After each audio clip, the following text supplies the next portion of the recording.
ආයුබෝවන් හරිම වෙද වෙතින් ඔබට නවතම තත්වයෙන් නවතම ඉදිරි කාලගුණ අනාවැකිය. අප දන්නවා ඔබ හරිම වෙද පවසනතුරු සියලුම කාලගුණික තත්ත්ව මේ වනතෙක් විශ්වාස කරන්නේ නැති මට්ටමට පත්ව තිබෙනවා. එතරම් හරිම වෙද කෙරෙහි ඔබගේ විශ්වාසය ඇති වී තිබෙනවා. අප මීට පෙළ පැවසු ධනවත් වීමේ අරමුණෙන් කොයිතරම් මහන්සි වෙලා YouTube කරත් views subscribersලා නැහැ නේද? බොහෝ දෙනාට සිදු වෙලා තියෙන්නේ මෙන්න මේක. එහෙනම් මෙන්න YouTube ආයතනය YouTube පටන්ගත් දවසේ ඉඳලම YouTube කරලා මනා පළපුරුද්දක් ඇති අපගෙන් කවුරුත් නොකියන කොහෙවත් හොයාගන්න නැති YouTube රහස් ටික PDF ebook එකක් ලෙසට ගොඩ යනවා ෂුවර්. ඔබ ගොඩ යනවා ෂුවර්. නැත්නම් මුදල් ආපසු ලබා දීමේ වගකීමක්.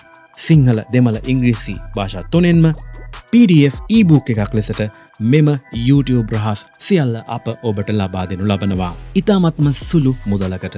දැන්ම ebook එක අරගෙන ඒ අනුව වැඩ කරලා ඔයාගේ හීනවලට යන්න ඉක්මනින්ම කරන්න තියෙන මෙච්චරයි. 077 812 812 යන අංකයට WhatsApp message එකක් දැන්ම යොමු කිරීම පමණයි. දෙස් විදෙස් YouTube channel විශාල ප්‍රමාණයක් ඉතාමත්ම සාර්ථකව පවත්වාගෙන යමින් මුදල් උපයන අපගෙන් වසර ගණනාවක් තිස්සේ අත්හදා බලා සාර්ථක කරගත් YouTube රහස් සියල්ලම ඔබ වෙතට. ඔබගේ channel එකත් ඔබගේ channel ටිකත් ගොඩ යනවා නිසකයි.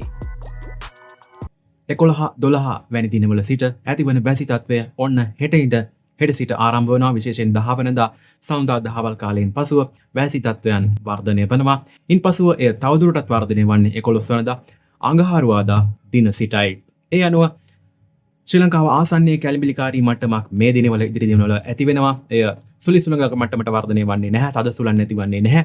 වැසි තත්වයන් තමයි ඇතිවන්නේ. දැනට තිබෙන තත්වය අනුව අප නිරීක්ෂණය කරමින් සිටිනවා. පැය 24 පුරා කුමක් හෝ වෙනසක් සිදුවහොත් ෂණිකව ඔබ දැනුවත් කිරීමට බැඳී සිටිනවා. සබ්ස්ක්‍රයිබ් කරන්න, ලයික් කරන්න, කමෙන්ට් කරන්න, ෂෙයා කරන්න අමතක කරන්න එපා. ශ්‍රී ලංකාවේ ජනප්‍රියම සහ නිවැරදිම කාලගුණ නායකය. ඉන්පසුව 22-23 වැනි දිනවලත් නැවතත් කැළඹිලිකාරී තත්ත්වයක් ඇතිවන බව අප නිරීක්ෂණය කරමින් සිටිනවා.